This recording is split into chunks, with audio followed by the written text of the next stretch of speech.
Mackenzie Milton. My biggest question probably for the entire ACC, to be honest with you, is what's Mackenzie Milton going to look like? This is a guy in 2018, if you just kind of remember vaguely, had a leg injury. It wasn't a leg injury. There were serious rumors that he was going to have his leg amputated. Like, it was a very, very serious, catastrophic type injury. And he transfers and he's at Florida State now. And here's what has just fascinated me. It caught my attention a lot. Not only have the beat writers around Florida State said he's going to be good to go. Not only has Mike Norvell, the head coach there, and Kenny Dillingham and like the staff there, not only have they said he's going to be good to go, but like it's now spring practice time. And I think they're 2 days into their spring practice now. And so you're starting to try and get a real sense of how's he moving around?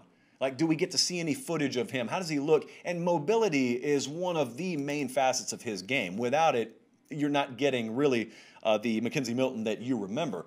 But I've heard a lot of people down there say he's going to be full speed. He's going to be good to go. He's cleared. And like you and I have watched this sport long enough to know there's a big difference, especially with lower extremity injuries, between being cleared and being back.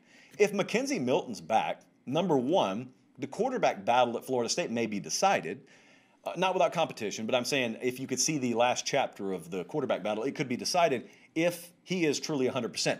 I'd have to see it to believe it, but I sure do hope that's the case because that could change a whole lot. The second thing I'm looking at is I'm looking at Clemson, and the talk all of last year was Clemson is the best team in the ACC. They're going to go to the ACC title game. They're going to get a rematch against Notre Dame. They're going to win that game, and then here's the part that a lot of people got wrong. Then they're going to go and they're going to beat Ohio State as a touchdown favorite in the semifinal, and it's going to be Bama-Clemson Part 47. Well, that wasn't the case. They got skull-drugged by Ohio State, and it turned out the perception did not match reality with Clemson, and there were these whispers. We talked about it a few times on this show. Some other people in the more data and analytics-based communities, they whispered. They didn't want to scream it, but they whispered throughout the year, Clemson is not really who you remember them being out wide. They're not going to be exposed in the regular season in all likelihood, but they will be exposed when they face an elite pass rush and or elite defensive back play come postseason time. Well, listen, though, I wouldn't even say Ohio State threw elite defensive back play at him, but they did not have the wide receivers to take over games, which begs the following question now that we are in the spring. Do they have that this year? You know, Justin Ross, for example, formerly of Phoenix City, Alabama Central High School fame, is he returning to form? Is DJ Uiagalelei going to pan out to be everything that you hope he is? I have very little doubt about him. I certainly have very little doubt about Justin Ross. But, you know, offensive line, mainly from a run blocking perspective, really underachieved last year for them.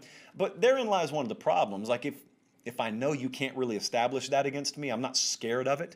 And if I'm not scared of it, I can devote a lot more time to shutting down that passing game of yours. And that happened. At big moments last year, that happened.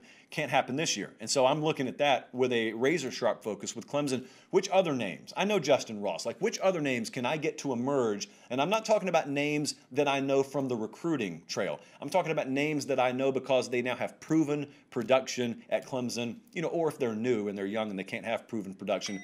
What people around Clemson keep telling me about them, people I can trust, you know, you start to hear some whispers and rumors. It didn't take A.J. Green and Julio Jones playing deep into their freshman year before you knew they were the real deal. Got to get some more of those at Clemson. Got to restock the cupboard. How about Georgia Tech? I need to get a year two bump for Jeff Sims and really this entire offense at Georgia Tech. Did the mood tracker for Georgia Tech a couple of weeks ago, and we talked about how even though they've only won 3 games each of the first 2 years of Jeff Collins being there, there's still a lot of excitement. And it's because there's a realistic nature about the way that the fan base has looked at the program, and they understood ground up rebuild. We got to overturn a lot. We're not running the triple option anymore. It's going to take some time. We got to redefine who we are. Well, at the beginning of year 2 last year, you kind of saw a mirage. Still wandering through the desert, but there was that mirage. And the mirage was the B-roll that we're looking at right now, to be honest with you. Jesse was just showing you that Florida State game. Jeff Sims and Georgia Tech, they went into Tallahassee and won in week 1. And he looked good. Like he was in control at times. He made some errant throws, but he was also controlling the game, extending plays with his legs. He made some really good throws, showed a lot of arm talent, and you said, I wasn't even talking about Jeff Sims at all this week. For that matter, I wasn't talking about Georgia Tech this week. Maybe they're for real. Well, they weren't for real yet. It was by far a year ahead of schedule. Probably if you had an ideal roster situation, Jeff Sims wouldn't have been starting for you last year. Things are far from ideal, or at least were last year at Georgia Tech, so he was starting. Well, hopefully A lot of the growing pains you saw last year leads to tangible growth that you see on the field this year. They were very inconsistent last year. You're just looking for how many elements, how many layers of the Georgia Tech offense do you feel confident that you can go to war with? Because, see, a lot of focus is on defense with them. Like, defensively, they underachieved last year. I just don't, I don't worry all that much about Jeff Collins and defense. I don't, maybe I end up being wrong about that. I don't worry about it. If they get things figured out offensively, like, I keep waiting for there to be a real big spike in production from Georgia Tech. Third year, I think, is a reasonable time to expect that. How about North Carolina? North Carolina coming into last year, they knew they had, well, they thought they had really good elements at quarterback and wide receiver. They got good talent at running back. Defensively, they don't have the horses up front. And they knew that last year. This was not a mystery if you listen to that coaching staff or you talk to people close to the program. And so you hope to see a glaring difference this year. Sam Howell's a proven commodity.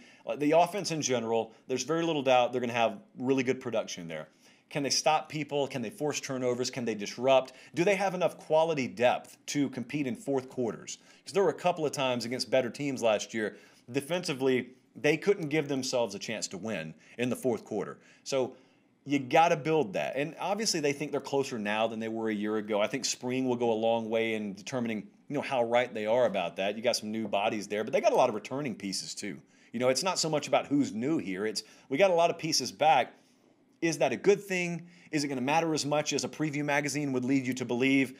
That's the number one focus for me with Georgia Tech or with North Carolina, and it can be when you got quarterback figured out. Lastly, how about Miami's wide receiver depth? De'Aaron King is where the focus is going to be here, but he's out for spring. We think he'll be back in time to at least compete for, if not reclaim, his starting quarterback position in the fall, and that leads to its own set of issues because you got some new faces in that quarterback room too that aren't going to exactly be happy just being a placeholder for De'Aaron King. But we'll talk about that in the fall. This is about spring questions. Either quarterback is going to need wide receivers to emerge, and I know you got one guy in like Harley. He had a good second half of the season last year. Okay, I can depend on him. What do you got for me next? Charleston Rambo transfers in from Oklahoma.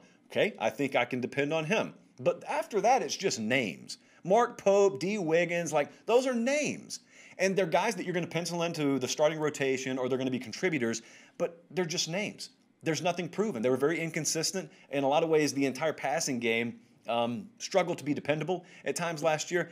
They got to have pieces at receiver step up. I don't care who starts at quarterback for them. Miami's going to have more pieces at receiver step up, and they're going to have games where they got to know that they can get 35 if they need it to win.